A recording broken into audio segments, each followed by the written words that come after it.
অন্তর্বর্তী সরকারের উপদেষ্টা মাহফুজ আলমকে জুলাই কাণ্ডের মাস্টারমাইন্ড হিসেবে বিশ্বব্যাপী পরিচয় করিয়ে দিয়েছিলেন প্রধান উপদেষ্টা ডক্টর মোহাম্মদ ইউনূস। একদিকে অন্তর্বর্তী সরকারের অন্যতম অংশীজন এনসিপির তাত্ত্বিক গুরু হিসেবে পরিচিত মাহফুজ আলম, অন্যদিকে সরকারেরও প্রভাবশালী উপদেষ্টা তিনি। এত কিছু সত্ত্বেও ফেসবুকে পোস্ট দিয়ে 3 মিনিটও রাখতে পারেননি তিনি।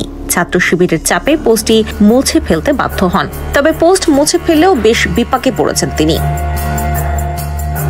আমাকে নিয়ে নোংরামি করতেছো, ঝামেলা নাই, ফ্যামিলি টাইনো না, যুদ্ধাপরাধের সহযোগী রাজাকারেরা, এটা লাস্ট ওয়ার্নিং। আর যে চুপা শিবিররা এই সরকারের পদ বাগাইছো আর বিভিন্ন সুশীল ব্যানার খুলে পাকিস্তান পন্থা জারি রাখছো, তোমরা তোমাদের পূর্বপুরুষ রাজাকার আর দালালদের তুলনায় আরো অধিক ভুগবা। যারা বিতর্কের এবং গালাগালির লিমিট জানে না, তাদের আমি সহনাগরিক মনে করি না। পাকিস্তান পন্থীরা যেখানেই থাকবে সেখানেই আঘাত করা হবে। আমৃত্যু ঢাবিতে এই রাজাকারদের আগে ঠেকানো হবে। যারা এদের স্পেস দিতে তাদের জন্য গত 50 বছরের তুলনায় অধিক জিল্লতি অপেক্ষা করছে।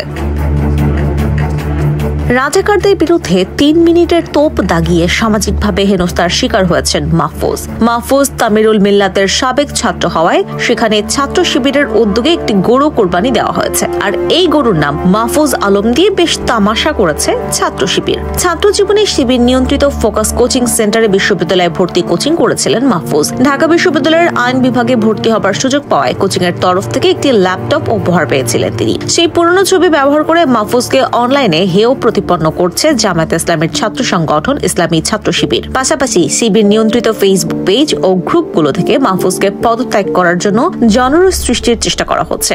তারা গিয়ে জিজ্ঞেস করেন, তারা হলো প্রতিদিন 3 দিন পরে শয়তানে কামড়ায়।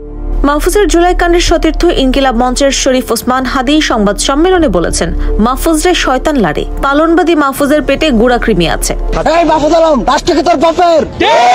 এদিকে এনসিপির তরফ থেকে অফিসিয়ালি বলা হয়েছে, 71-এ যারা এই জনপদের মানুষের জনযুদ্ধের বিরুদ্ধে অবস্থান নিয়েছিল এবং যাদের বিরুদ্ধে গণহত্যায় সহযোগিতার অভিযোগ রয়েছে, আমরা চাই তারা নিজেদের সুস্পষ্ট রাজনৈতিক অবস্থান ব্যাখ্যা করে জাতীয় সমঝোতা ও ঐক্যকে সুদৃঢ় করবেন এবং 24-এর অভ্যুত্থানের জন আকাঙ্ক্ষাকে বাস্তবায়নে সহযোগী হবেন। মাহফুজের পোস্ট ঘিরে যখন আলোচনা সমালোচনার পারদ তুঙ্গে এবং একই সঙ্গে এনসিপি ও জামায়াত শিবিরের রোশনালে পড়েছে, ঠিক তখনই ফেসবুকে পোস্ট দিয়ে মীমাংসার চেষ্টা করছেন আব্দুল হান্নান মাসুদ। তিনি বলার চেষ্টা করছেন, নিজেদের মধ্যে ঝুট ঝামেলার কোনো মানে হয় না।